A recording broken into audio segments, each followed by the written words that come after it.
I'm 70 years old, and I still remember the silence. On January 12th, 1888, America made a deadly mistake. The morning was warm. Children went to school in light coats. By noon, the temperature collapsed. The wind turned the sky white. Hundreds of children were trapped. Many never came home. We call it the schoolhouse blizzard, the day winter taught America a final lesson.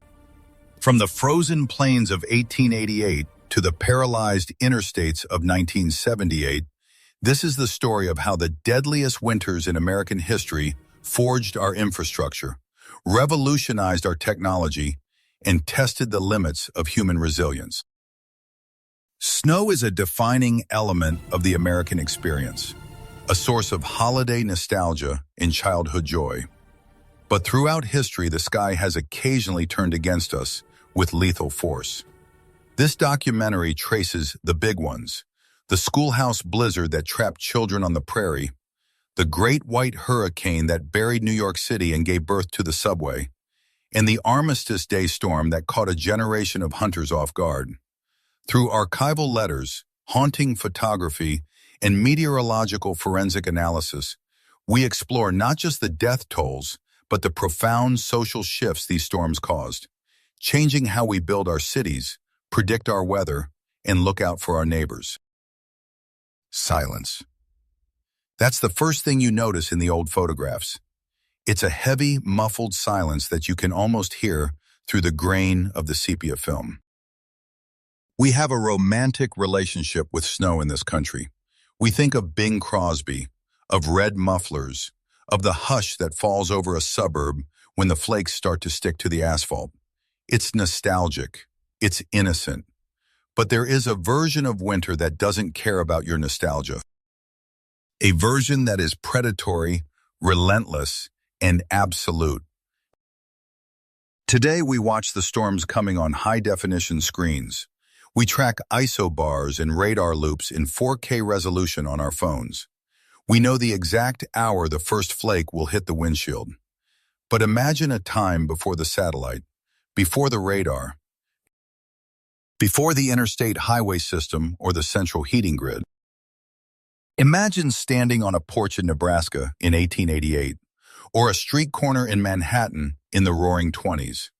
The air temperature drops 20 degrees in an hour. The barometer plunges. The sky turns a bruised, peculiar shade of violet. And then the world simply. This isn't just a story about weather. It's a story about hubris. In the late 19th and early 20th centuries, America was feeling invincible. We were laying down iron rails across the continent, stringing telegraph wires like webs across the sky, building skyscrapers that scraped the clouds. We thought we had conquered the elements. And then, the wind changed. We are going to look back at the moments when winter stopped America cold. From the schoolhouse blizzard that caught children on their way home, to the great white hurricane that forced New York City to bury its veins underground. These storms didn't just freeze water, they froze time. They exposed the fragility of our greatest inventions and forced us to ask exactly what we're made of when the heat goes out and the drifts reach the second-story window. This is the story of the ice, the wind, and the people who survived the whiteout. January 12, 1888. If you woke up that morning in the Dakota Territory or across the rolling plains of Nebraska, you might have been forgiven for thinking the long, hard winter had finally broken. It was a Thursday. The morning broke with a strange, inviting warmth. The mercury climbed above freezing, softening the hard-packed earth into mud. In sod houses and wood-frame shacks, immigrant families, Germans, Norwegians, Ukrainians, threw open the doors to let the stale air out. Farmers left their heavy wool coats on the hook. Livestock were let out to graze on the exposed grass. And most critically, thousands of children walked to school with nothing more than light jackets, lunch pails, and a sense of relief. At this point in our history, weather forecasting was in its infancy. a military operation run by the U.S. Army Signal Corps. We didn't have satellites staring down from orbit. We had a loose network of telegraph operators tapping out observations in Morse code. On that morning, the forecast from Washington, D.C. for the upper Midwest was succinct and tragically confident. Indications for fair weather. But up north, over the Canadian border, a meteorological monster was building. It was a collision of high and low pressure so violent it would rewrite the textbooks.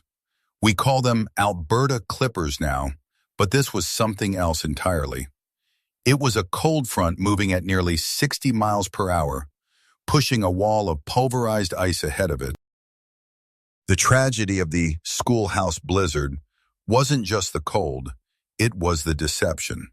The day lured the settlers out. It invited the children to walk miles across the open prairie to their one-room schoolhouses. It felt like a reprieve. Around midday, the sky in the northwest turned a dark, bruised gray. Witnesses later said it didn't look like clouds, it looked like smoke, like a prairie fire rolling across the horizon. The temperature plummeted, dropping 18 degrees in 3 minutes in some places. And then the wall hit. It wasn't snowfall in the traditional sense. The wind was so ferocious it picked up the existing snow cover and ground it into a fine powder, mixing it with the falling ice to create a whiteout so dense that you couldn't see your own hand at the end of your arm. It was a white darkness.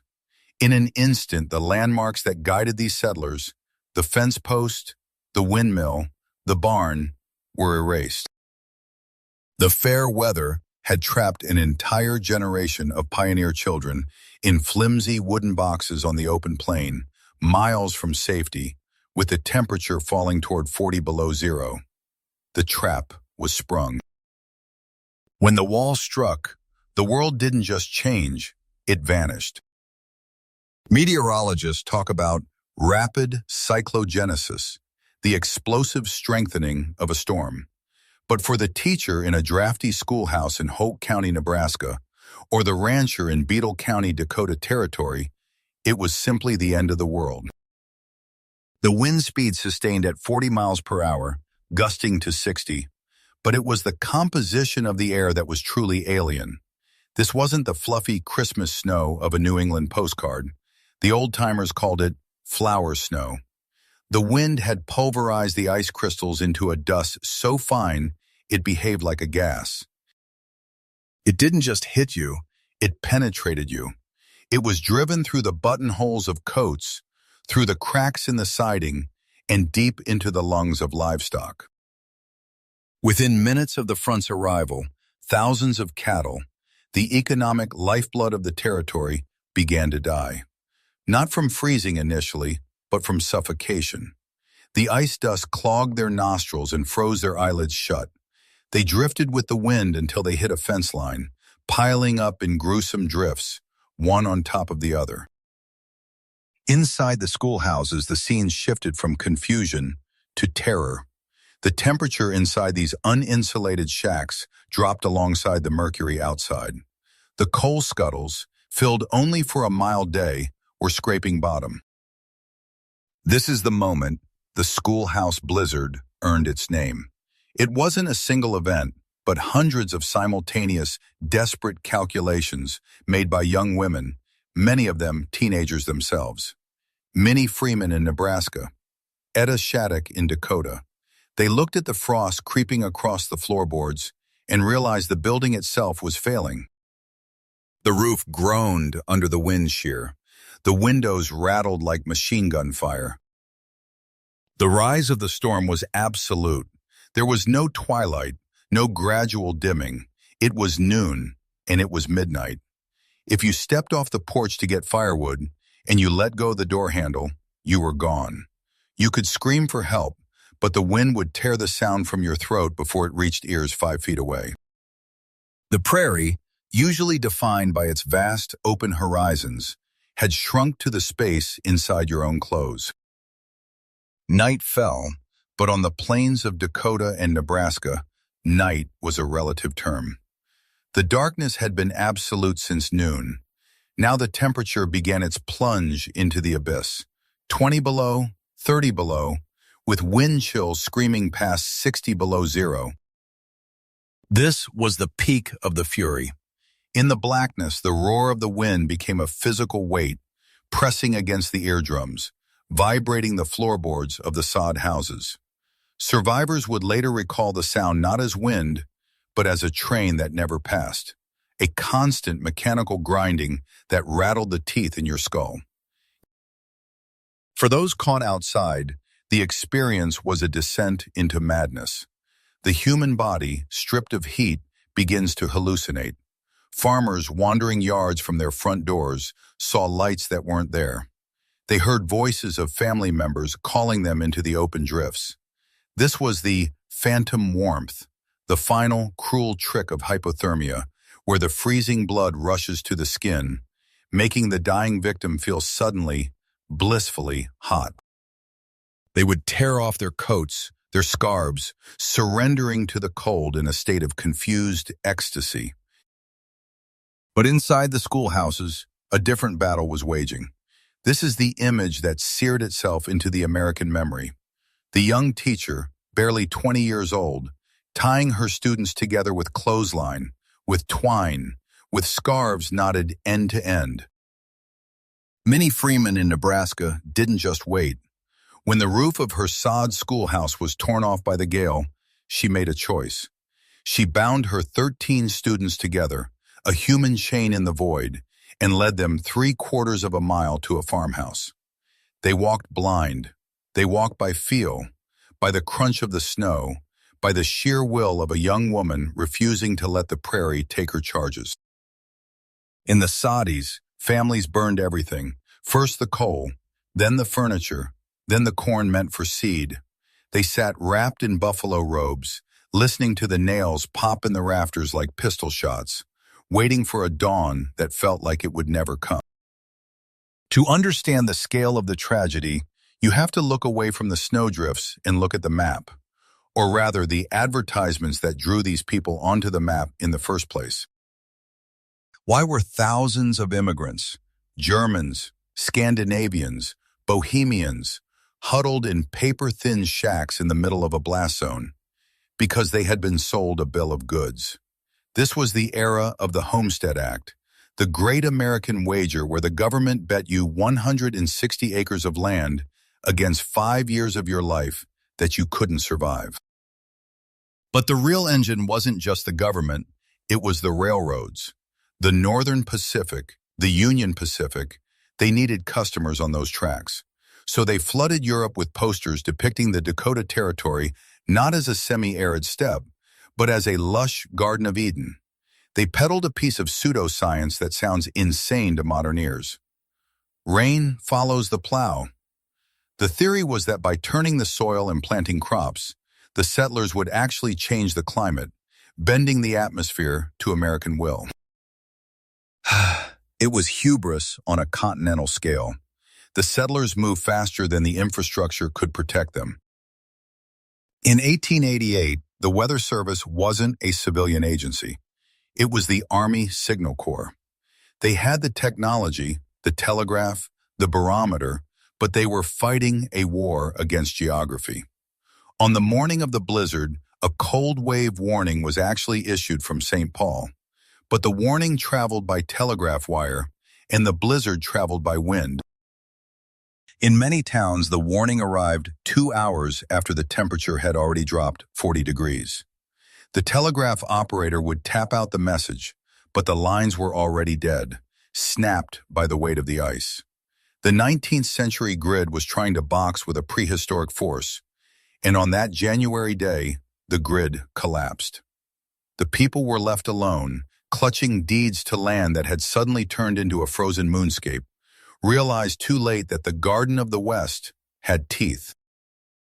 When the wind finally died down on January 13th, it didn't leave behind a sense of relief. It left a silence so profound, survivors said it felt heavy, like a physical weight pressing against their eardrums. The sun rose on a landscape that had been scrubbed clean of human geometry. Fences were gone. Roads were gone.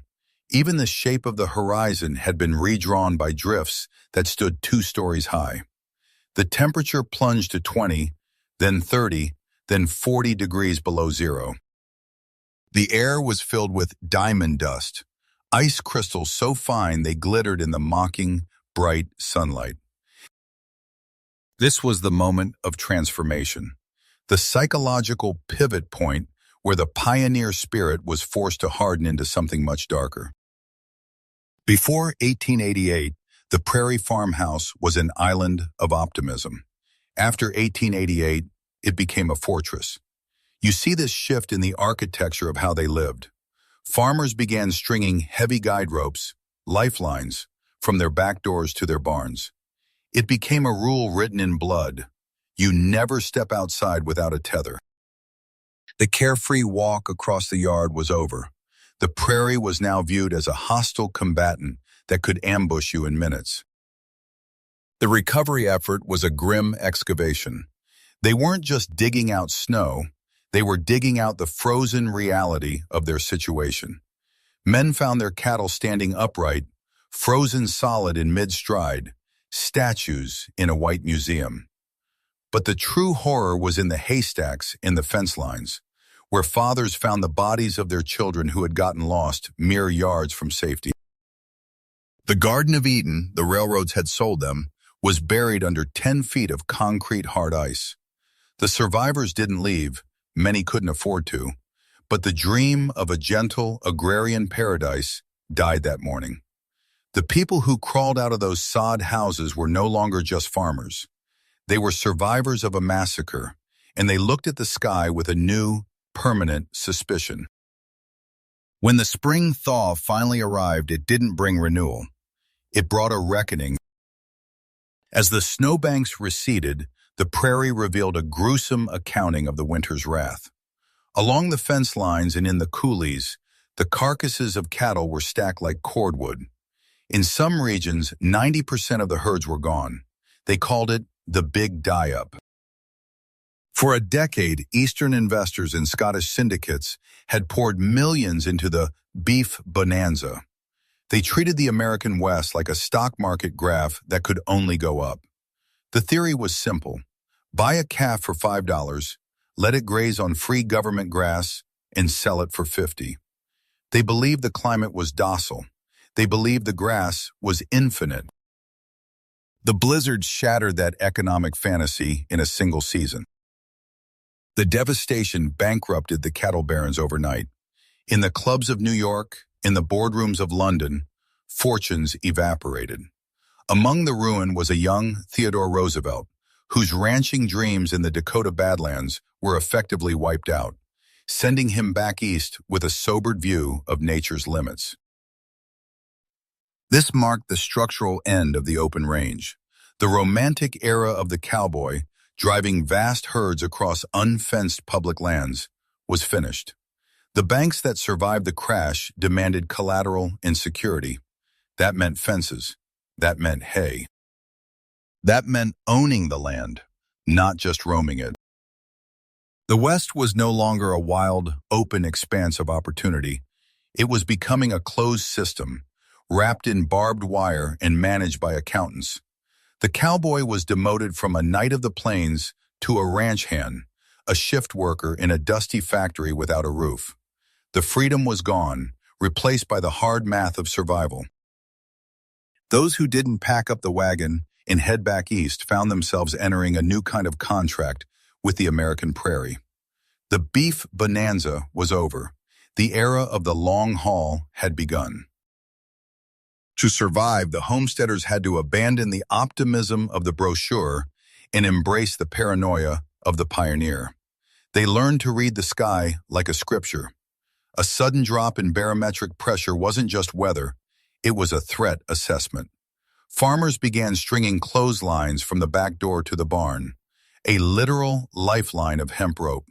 You didn't walk to feed the hogs without your hand on that twine, because in a whiteout, losing your bearings by 5 feet meant freezing to death in your own backyard. This grim adaptability was put to the ultimate test less than a year after the cattle died, on January 12, 1888. This time the target wasn't the livestock, it was the children. The day started unseasonably warm, a false spring that tricked settlers into leaving coats unbuttoned and windows cracked. Then, the schoolhouse blizzard hit. The temperature plummeted 40 degrees in hours. The wind screamed at 60 miles per hour, carrying ice crystals so fine they suffocated cattle and packed into keyholes. Across the Dakotas and Nebraska, thousands of children were trapped in one-room schoolhouses. This is where the legend of the prairie teacher was forged.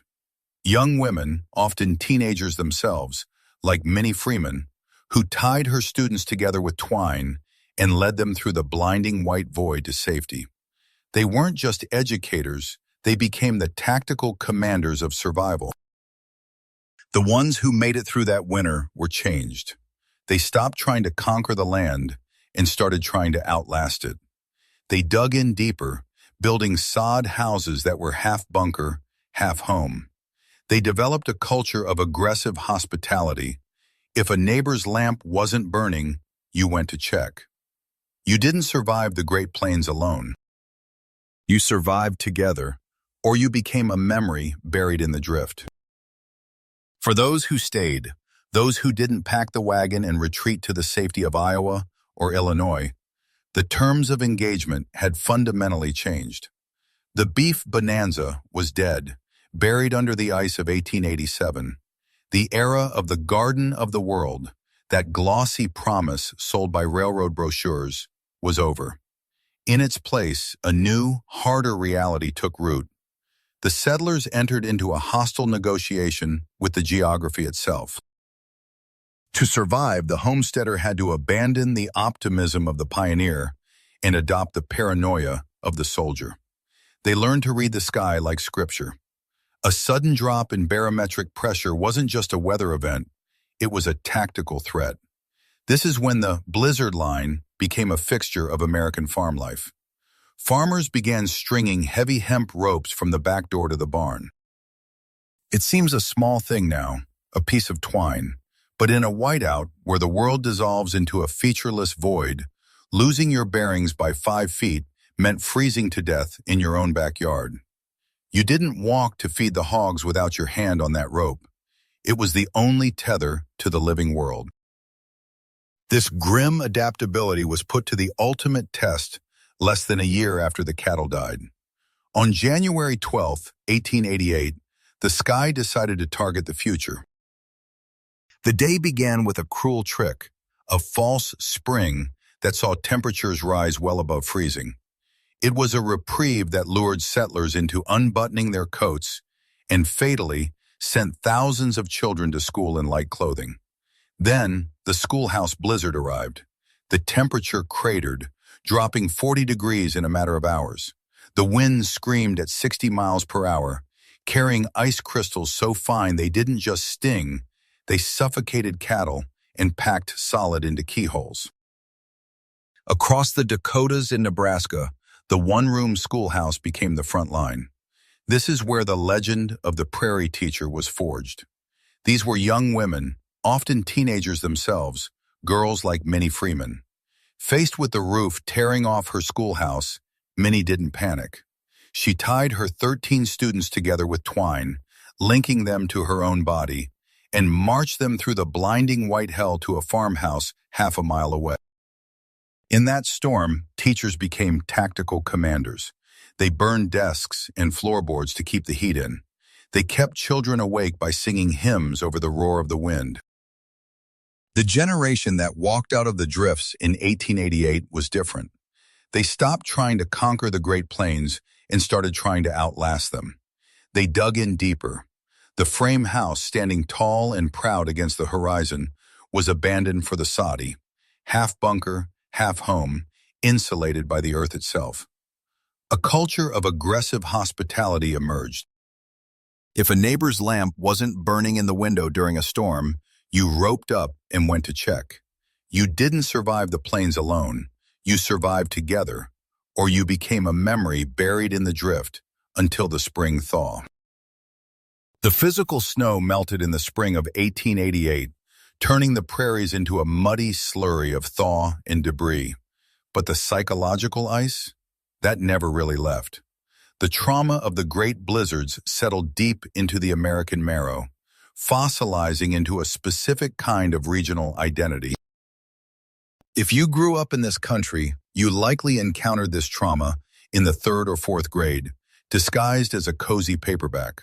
Laura Ingalls Wilder, who lived through the hard winter of 1880 in De Smet, South Dakota, didn't write The Long Winter as a horror story, but that is exactly what it is.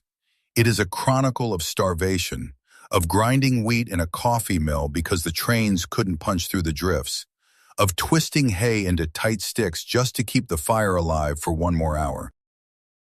For millions of American children, this was their first introduction to the idea that nature wasn't a backdrop, it was a monster. Wilder's stories, along with the darker, more psychological works of O.E. Rolvog in Giants in the Earth, codified the blizzard as the ultimate test of the American spirit. The storm became the antagonist in our national theater. It stripped away the romantic veneer of the Wild West. There were no cowboys or outlaws here, just a family in a dark room, listening to the wind try to kill them. This era birthed the archetype of the stoic Midwesterner. It wasn't a genetic trait, it was a learned behavior, scar tissue formed over the wounds of the late 19th century. You didn't complain because complaining wasted heat. You didn't boast because the sky could humble you in 20 minutes flat. What was lost in the drifts, however, was the innocence of the expansionist dream. The marketing pamphlets promising a Garden of Eden were used as kindling. We stopped looking at the horizon with unbridled optimism and started looking at it with suspicion. The blizzard taught us that the land didn't care about our manifest destiny. It taught us that in America, you could do everything right, work hard, pray loud, build strong, and still end up frozen stiff, 100 yards from your front door. Today, we live inside a miracle of prediction. The surprise attack, the defining terror of 1888, has been engineered out of existence. We don't wet a finger to check the wind anymore. We consult the oracle in our pockets. We have GOES satellites sitting in geostationary orbit, 22,000 miles up, staring unblinkingly at the Dakota Plains. We have supercomputers in Norman, Oklahoma, crunching petabytes of atmospheric data to tell us, down to the minute, when the first flake will hit the asphalt. We have traded the sod house for the split level, the wool coat for Gore-Tex, and the horse for the four-wheel drive SUV. We've built a civilization that treats winter not as a mortal enemy, but as a logistical annoyance. We salt the roads until they turn white with brine. We have heated seats in remote starters. We watch the storms roll in on high-definition radar loops, mesmerizing swirls of green and pink, safe behind triple-pane glass. But this comfort has bred a new, perhaps more dangerous, kind of fragility. The pioneer knew they were vulnerable. We believe we are invincible, and that hubris is where the modern tragedy lives. Look at the Buffalo storm of 2022 or the Texas freeze of 2021. The danger isn't getting lost walking to the barn anymore. It's systemic. We have tethered our survival to the grid. When the ice snaps the lines or the demand crushes the substations, we find out very quickly that a modern home without electricity is just a very expensive cave. We don't have the wood stoves or the root cellars of our great-grandparents. We have thermostats that go blank and pipes that burst. The schoolhouse blizzard has morphed into the interstate nightmare. We see it every winter.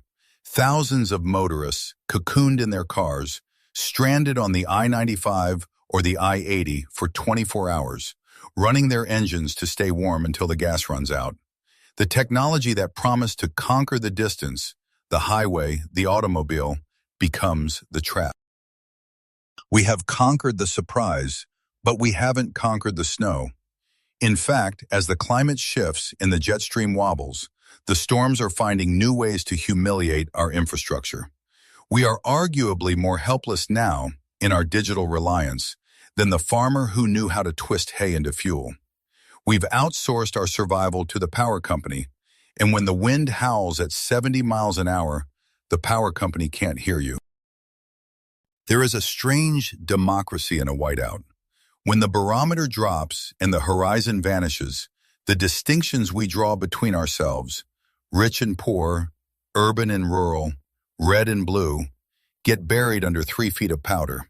The blizzard is the great equalizer of the American experience. It doesn't care if you drive a beat-up sedan or a luxury import.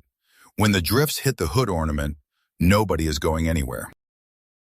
In a culture obsessed with speed, with productivity, with the relentless go of the capitalist engine, the blizzard is the only force left on this continent powerful enough to hit the stop button. It is a mandatory pause. It forces a stillness upon us that we would never choose for ourselves. Think about the morning after a historic nor'easter. The silence is heavy, almost physical. The roar of the interstate is gone. The airplanes are grounded. The constant hum of commerce is muffled by a blanket of acoustic foam. For a brief moment, our towns look less like modern grids of efficiency and more like the wilderness they once were. The snow erases the lines on the highway. It softens the hard edges of our architecture.